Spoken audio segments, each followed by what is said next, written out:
السلام عليكم ومرحبا بكم في حلقة جديدة ديال بودكاست علاش وكيفاش.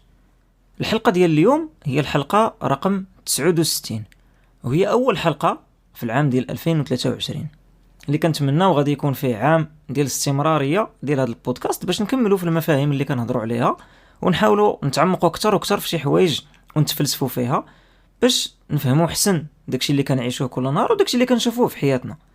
الحلقة ديال اليوم غتكون على واحد الموضوع اللي ملي كنشوفوا الاخبار كنهضروا عليه بزاف واللي في الحقيقه كيعصب الواحد، وهذا الموضوع هو الازدواجيه ديال المعايير.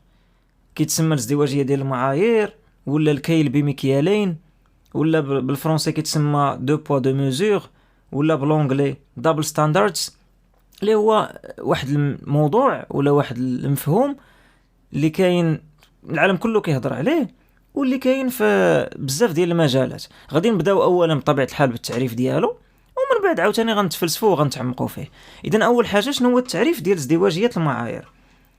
ملي كنقلبوا في القاموس كنلقاو باللي التعريف ديال ازدواجيه المعايير هو باللي عندك نفس الوضعيه نفس الحاجه ولكن كتعامل معها بطريقه مختلفه.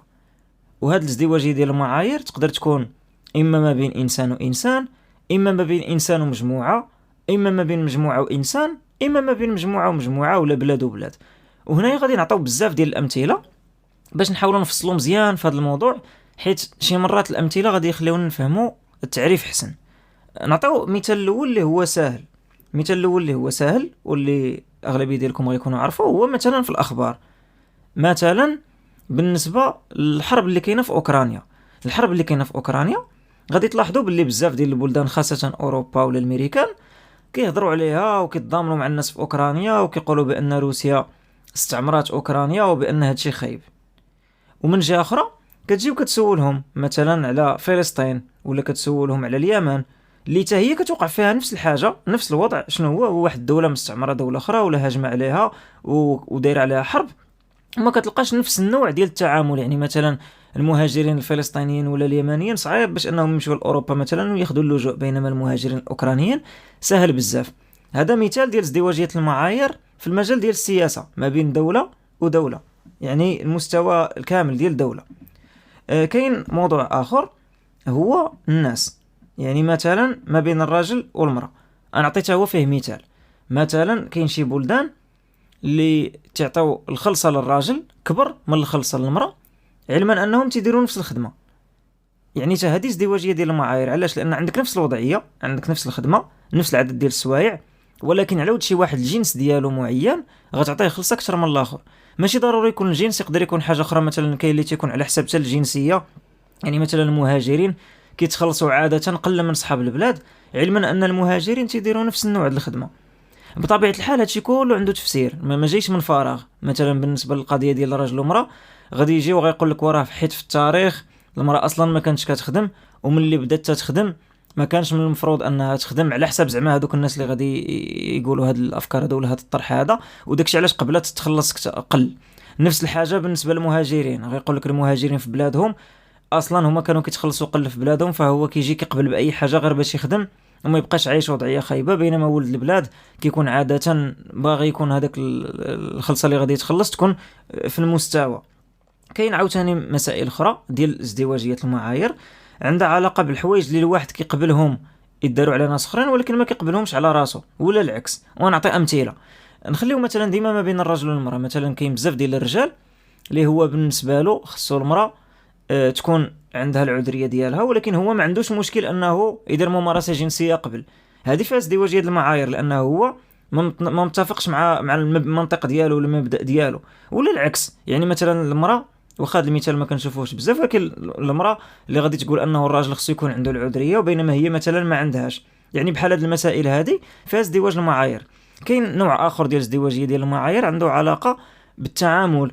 مثلا انت كانسان نفس بنادم، الا كنتي كتمشى في الشانطي كتبغي ان الراجلين يكون عندهم الحقوق ديالهم. مثلا الضوء الاحمر تبغيه يبقى واقف بزاف باش انت تتمشى، ولكن انت الا كنتي انت اللي كتسوق الطوموبيل غتبغي ان الراجل ما يكونش عندهم الحقوق ديالهم، وما كرهتيش ما يكونش كاع الضوء الاحمر وتبقى غير غادي بلا ما توقف. يعني انت المعايير ديالك كيتبدلوا على حسب الوضعيه ديالك. الا كنتي كتسوق ماشي بحال كنتي كتمشى. فهادو كلهم يعني امثله ديال ازدواجيه المعايير. ماشي يعني غير المثال ديال اوكرانيا مع فلسطين اللي هو بطبيعه الحال مثال باين وواضح، انما حتى هاد الامثله الاخرى اللي هضرنا عليها ديال ان بنادم بشكل عام غتكون عنده المعايير مزدوجه على حسب هو الوضعيه اللي كيشوف، وحتى التاريخ كيفاش تربى وكيفاش كبر، وبزاف ديال الحوايج اللي شاف. فهي واحد الحاجه اللي نقدروا نقولوا تقريبا كاع طبيعيه، ماشي تولد بها الواحد، ولكن هي حاجه اللي طبيعيه، اللي على حساب ديك البلاصه اللي كبر فيها الواحد، ولا التعاليم اللي اكتسب، ولا الطريقه كيفاش تربى تقدر تكبر معاه. ولكن اللي مزيان هو الواحد يوعى بها باش يولي عارفها. فالفكره هي ان هاد الازدواجيه ديال المعايير اللي هي واحد الحاجه كما قلنا طبيعيه والواحد كبر معاها، كتعني انه الواحد يقدر يفككها ويشوفها من بزاف ديال الزوايا، ويقول واش مسلكه، واش ما مسلكاش، واش هي مزيانه، واش هي اخلاقيا مزيانه ولا لا. علاش؟ حيت اغلبيه المرات ازدواجيه المعايير كتشاف بواحد الطريقه سلبيه. يا اما الواحد كيسميها النفاق بحال في هذه الحاله ديال اوكرانيا وفلسطين، يا اما الواحد كيسميها ظلم. كيقول لك مثلا وراه المراه محقوره لانه من واحد الناحيه الراجل كياخذ خلص اكبر منها غير حيت هو راجل، بالتالي هذا ظلم. كاين اللي يقدر يسميه عنصريه الا كان هذا الشيء ديال ازدواجيه المعايير كيطبق ضد واحد الناس اللي هما مهاجرين، ولا من واحد اللون واحد اخر، ولا جنس واحد اخر. فهاد المفاهيم كلها السلبيه مرتبطه بالازدواجيه ديال المعايير، وداكشي علاش عاده الناس تيشوفوها بواحد الطريقه سلبيه. خصنا ندير واحد الفرق مهم ما بين ازدواجيه المعايير ومفاهيم واحده اخرى اللي هي قريبه لها ولكن ماشي هي النيت. انا غنعطي مثال. مثلا تخيل واحد الرياضي معروف، نقولوا مثلا شي رياضي كيلعب التنس. دابا حنا ملي هضرنا على ازدواجيه المعايير هضرنا بانه الواحد كيبغي واحد الحاجه تكون تدار ليه وما تيبغاش الناس الاخرين. مثلا واحد المثال بسيط هو شي واحد اللي الا كان مجوج ومرض تيتسنى ان مراته تهلا فيه، ولكن الا هو مراته مرضى تقدر ما يداش فيها. هذا النوع ديال ازدواجيه المعايير لانهم في الزواج بحال وخاصهم يعني الا تزوجوا يتفقوا على هذه القضيه ديال ان واحد فيهم يتهلا في الاخر. ولكن الا جينا مثلا المثال كما قلت ديال اللعاب ديال التنس، اللعاب ديال التنس عنده فريق تيدور به، وهذاك اللعاب ديال التنس هو الوسط ديال هذاك الفريق، يعني هو اللي خصو يلعب وتكون صحته مزيانه. فإلا اللعاب ديال التنس مرض، كاع هذوك اللي في الفريق غادي يتعاونوا باش يداويوه، لانه خصو يلعب مزيان ويكون صحيح وكل شيء عنده مزيان باش يلعب الماتش مزيان. ولكن الا شي واحد في الفريق ديال هذاك اللعاب ديال التنس مرض، مثلا المدلك ديالو ولا هذاك اللي مكلف له بالماكله، اللعاب ديال التنس غيكمل الماتش ديالو، ما غاديش يمشي عند هذاك اللي مكلف بالماكله ويبقى ساهر وواقف عليه باش انه يبرى. يقدر يتعاون معاه ماديا ولا يمشي عنده يزورو من بعد عند الطبيب ولا شي حاجه، ولكن ما غاديش توقف له حياته، غادي يكمل تيلعب التنس. وهذه ماشي ازدواجيه المعايير. علاش؟ لان ازدواجيه المعايير من التعريف ديالها ولا في الحوايج المهمه فيها في المركز ديالها هي باللي الناس خصهم يكونوا متفقين وقالوا بانهم متفقين على واحد الحاجه ولكن ما طبقوهاش، تما كتكون ازدواجيه المعايير. فمثلا هذا الانتقاد ديال اوروبا ولا الامريكان على اوكرانيا وفلسطين لانهم هما في الهضره ديالهم تيقولوا حنا تندافعوا على واحد البلاد لانها هجمات عليها بلاد اخرى. تما علاش الناس تيقولوا ازدواجيه المعايير؟ حيت تيقول لك راه كاين بلدان اخرين هجموا على بلدان اخرين وفي نفس الوقت ما كديواش فيهم. فهاد النقطه هذه مهمه بزاف في التعريف ديال ازدواجيه المعايير.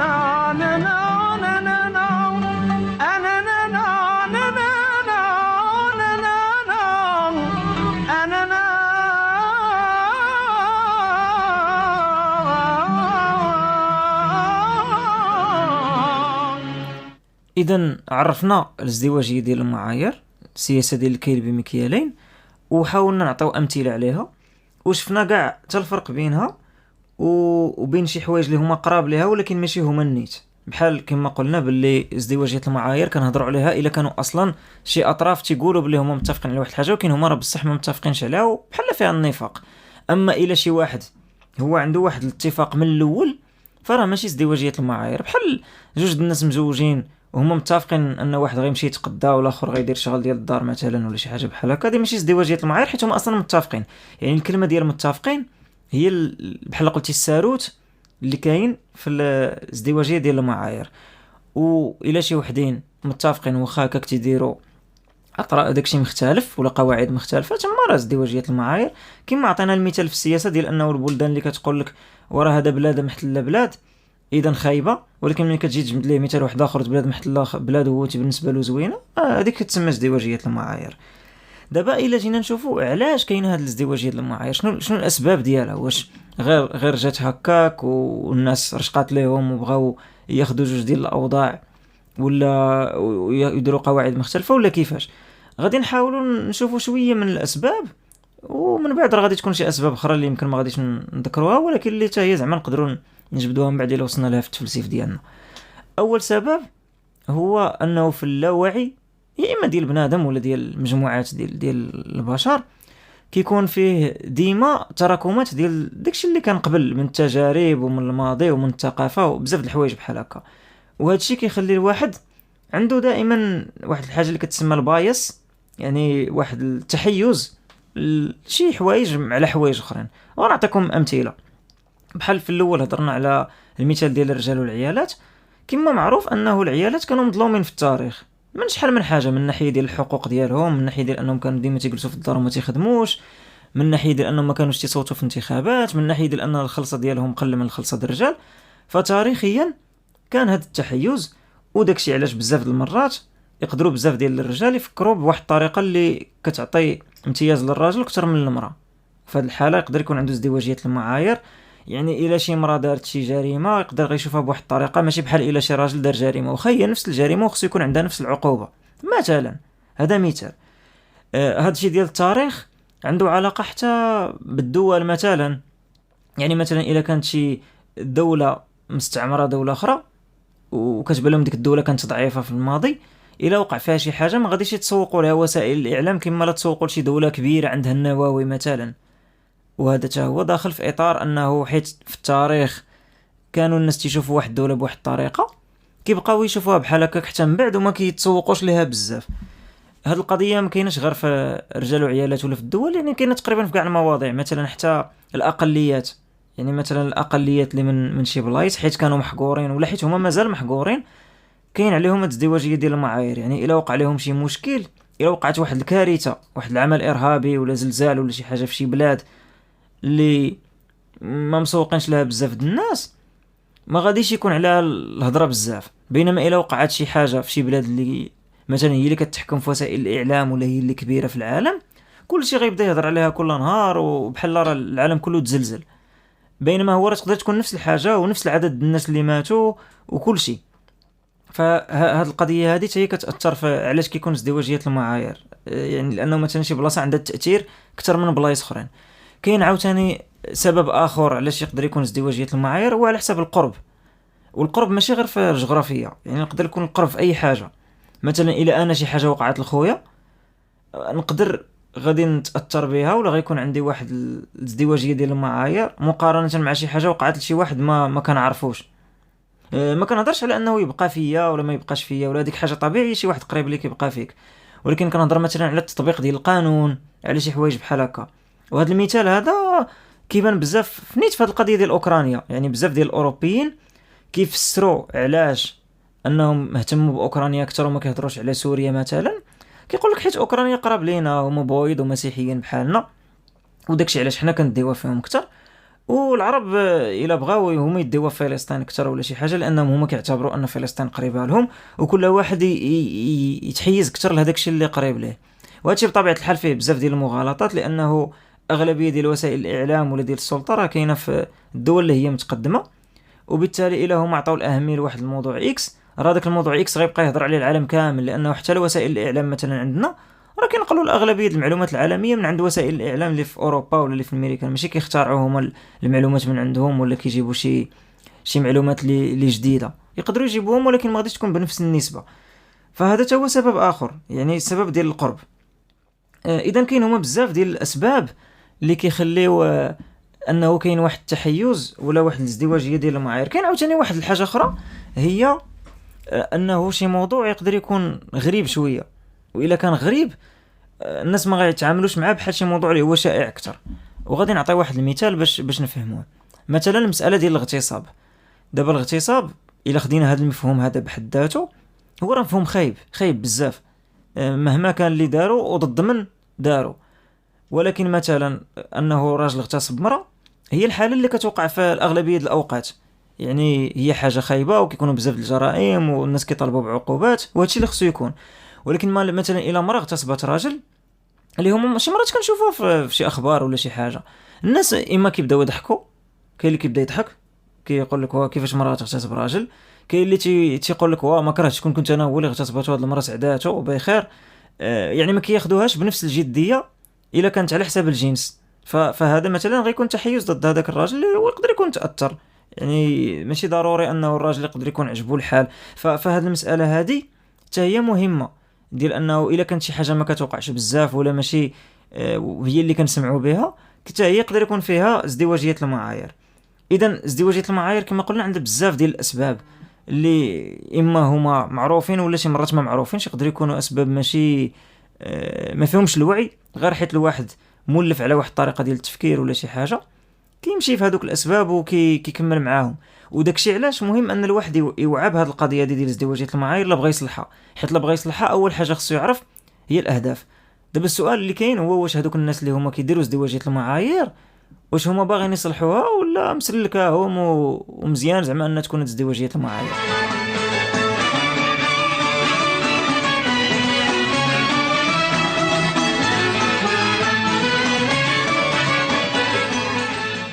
الازدواجيه ديال المعايير هي واحد الحاجه اللي الاغلبيه واعيين بها، يا اما كانوا ناس كبنادم ولا كسياسيين ودول الى اخره.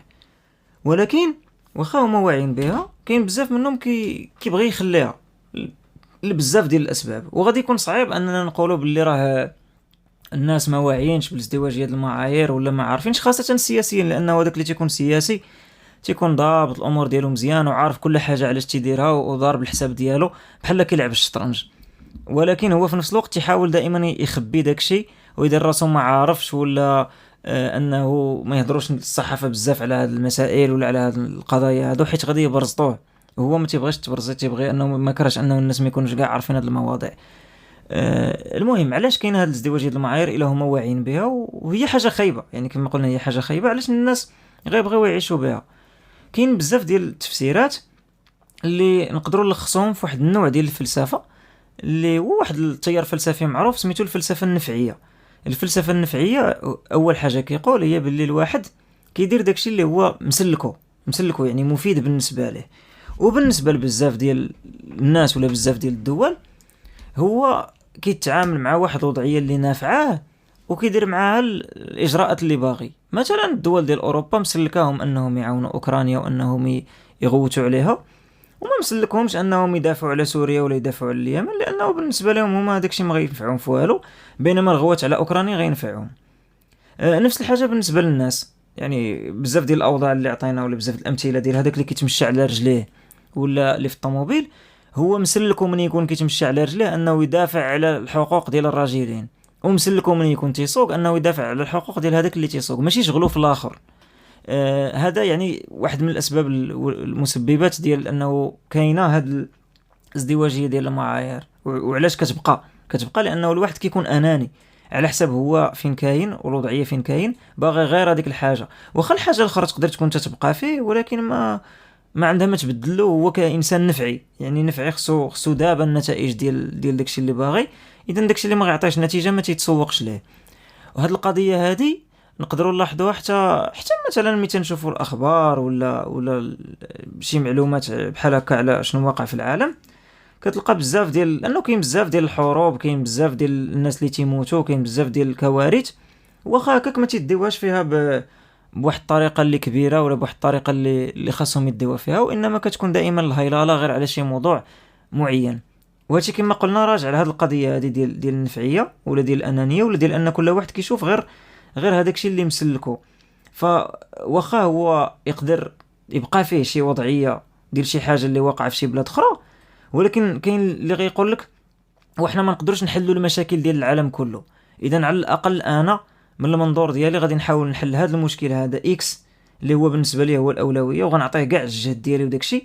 بصح الناس في البلايص الاخرين حتى هما كيبقاو فيا، ولكن انا ما نقدرش ندير مجهودات لكاع الناس. اذا على الاقل غادي نعاون غير هادو اللي قراب ليا، وغادي ندافع عليهم وندير لهم مثلا الاوراق وندير لهم تران فابور وندير لهم شحال من حاجه. وفي نفس الوقت ما نقدرش نقبل هذوك الاخرين كاملين حيت ما عنديش الفلوس الكافيه الى اخره. يعني هذه هي الفلسفه النفعيه اللي كاينه في ازدواجيه المعايير. وكاين بزاف ديال الناس اللي كيقولوا بان هذه الفلسفه النفعيه مزيانه، لبزاف د الاسباب. السبب الاول هو انك كتخليك تعيش مرتاح، لانك ها انت لقيتي تفسير لازدواجيه المعايير، ما كتبقاش كتعاني، حيت ازدواجيه المعايير واحد الحاجه خايبه، لانه كما قلنا مرتبطه بالظلم، مرتبطه بالنفاق، مرتبطه بالعنصريه. فباش كيخرج الواحد من باب واسع، هاي الفلسفه النفعيه جات باش تعاونو، باش يقول انا راه كندير الفلسفه النفعيه ومزيان زعما واخا ازدواجيه المعايير، ولكن مسلكاني، وتلقى واحد الطريقه باش انه يقنع راسو باللي راه ماشي مشكل. هذا من جهه. من جهه واحده اخرى كما قلنا كاين اللي غادي يقول لك في كاع الحالات راه ما نقدروش نحلوا كاع المشاكل العالم، وبلاصه ما اننا ما نحلوا والو ولا ما نتسوقوش، اللهم نديروا حاجه واحده وغنديروا لها ازدواجيه المعايير. ولكن بطبيعه الحال هادشي حتى واحد ما غادي يقولوا نيشان، حتى واحد ما غادي يجي مثلا سياسي ولا حتى بنادم ويجي قدامك ويقول لك وراه حنا راه تنشجعوا هاد القضيه هادي، واخا حنا عارفين ان الاخرين كلهم بحال بحال، ولكن تنشجعوا بالضبط هادي حيت هادي في مصلحتنا. ولكن مزيان الواحد يكون واعي بها، لانه انت تعيا ما تنتقدهم وتقول لهم ازدواجيه المعايير، هما راه كاع ما غادي يديوها فيك ولا غادي يسمعوا لك، حيت هما راه عارفين هادشي قبل منك، هما راه تيكونوا عارفين هادشي وضربوا حسابهم. ولكن بطبيعه الحال الا كثرات الهضره على ازدواجيه المعايير تقدر تبدل شي حوايج صغيره. غير الفكره الاساسيه انه كاين ناس اللي هما واعيين بانهم تيديروا ازدواجيه المعايير وغيكملوا عليها وماشي شغلهم، خاصه الا كان داكشي في مصلحته، وخاصه الا ما كانتش المحاسبه. وهادشي مثلا نقدروا نشوفوا شحال ديال الفضائح اللي وقعوا، لا من ناحيه مثلا ديال المباريات ولا من ناحيه ديال شي حوايج اللي خص تكون فيهم الكفاءه مثلا، وكتلقى انه راه كاينه ازدواجيه ديال المعايير في التصحيح ولا في شي مواضيع اخرى، لان الواحد كيشوف مصلحته، وملي ما كيلقى ما كايناش المحاسبه صافي كيمشي كيدير شرع يديه وكيدير داكشي كيما بغا. فهاد المساله دي خص الواحد يكون واعي بها. دابا باش نساليو خاصنا نشوفوا كيفاش حنا نقدروا نحاربوا هاد الازدواجيه ديال المعايير. اولا كما قلنا هاد الكيل بمكيالين غيبقى ديما، لانه كاين الناس اللي مسلكهم، بحال ملي هضرنا على الحلقه الفساد كاين الناس اللي مسلكهم الفساد. يعني انت ما يمكنلكش تجي عنده وتقول له السلام خويا ما تبقاش تعطي رشوه ويقول لك اوكي باي، لا هو مسلكه الفساد. فنفس الحاجه بالنسبه لهاد ازدواجيه المعايير. اذا الحل ديال ازدواجيه المعايير ماشي هو انك تقول له واحبس ما تبقاش دير ازدواجيه المعايير، كما مثلا الحل ديال الفساد هو انه هذوك اللي مفسدين كيتعاقبوا. يعني الا كانت واحد الرغبه ولا شي حاجه راه المفسدين غادي يتعاقبوا، ديك الساعه واحد ما غيبقى يدير الفساد. بالنسبه لازدواجيه المعايير هاد القضيه صعيبه، لانه مثلا في الحاله ديال العالم كتلقى ازدواجيه معايير بين بلاد وبلاد، وهذوك البلدان الصغار ما يقدروش يعاقبوا البلدان الكبار. اذا شنو هو الحل في هذه الحاله هذه؟ الحل في هذه الحاله هو انه هذيك البلدان اللي هي مثلا تتحس براسها مضروره وانه ما تتعطاهاش نفس الحقوق بحال البلدان الاخرى اللي كتوقع عليها نفس الحاجه، خاصها تخدم على راسها باش انها تطور. الا كانت مثلا شي بلاد اللي هي فقيره ومتخلفه خصها تطور، خصهم يخدموا على راسهم باش انهم يتطوروا، تولي بلاد خدامه مزيان، عندها واحد الحوايج اللي معروفه بهم، تقدم لا من ناحيه ديال التكنولوجيا لا من بزاف ديال النواحي. الا كانت الرغبه راه غتمشي بعيد، وديك الساعه غيولي العالم كيحترمها. كما كاين هذاك المثل اللي معروف بالعربيه كيقول لك احترم تحترم. يعني الا هما عطاو القيمه لراسهم غيوليو الناس حتى هما عاطينهم قيمه. اما مثلا ملي تكون في واحد البلاصه ولا في واحد المنطقه اللي انت براسك هذوك الناس ديالك هما ما عاطينش قيمه لراسهم، هما كيحقروا راسهم، ما يمكنلكش تسنى انه العالم غيعطيك قيمه، وانه الا وقعت عندك شي كارثه غادي يتسوق لك كما هو غادي يتسوق للنرويج لو وقعت فيها كارثه، لانه النرويج واحد الدوله عاطيه القيمه لراسها مثلا. اما مثلا دول بزاف د المناطق العالم هما براسهم بيناتهم ما تعطيوش قيمه لراسهم، هما تيحقروا راسهم. يعني ما تسناش منه انه غادي يتعامل معك العالم بمعيار واحد الا انت ما عطيتش القيمه لراسك. فهذا هو الحل الاول، وهذا داخل حتى في الاطار ديال بنادم. يعني بنادم بيناتهم كانسان خص الواحد يعطي القيمه لراسو، بطبيعه الحال ماشي انه يكون عاجبو راسو ولا فيه العياقه، ولكن في نفس الوقت ما خصوش يخلي راسو يتحقر، لانه ولا خلى راسو يتحقر غادي يتعاملوا مع الناس بهذا الازدواجيه المعايير، حيت الازدواجيه المعايير سهله. والقوانين كما كيقولوا، واخا واحد المثل ما كيعجبنيش ولكن كيقول لك القوانين تداروا باش ما يتحترموش. يعني اي واحد غيلقى شي فرصه باش انه شي معيار ولا شي قانون يدور عليه ولا ما يديروش وما يطبقوش راه غادي يدير هذه القضيه.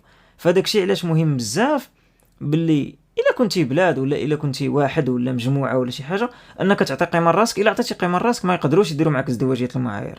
كيفاش انك تعطي قيمه لراسك؟ هي انه ما تخليش اي واحد يضحك عليك، انك انت تطور راسك، تولي واعي، ضابط بزاف ديال الحوايج، ضابط بزاف ديال الامور، تما الناس هما نيشان غادي يحترموك. ما غاديش يقدر اي واحد يجي ويتعامل معك بواحد الطريقه قل من هذيك القيمه اللي غتكون عندك.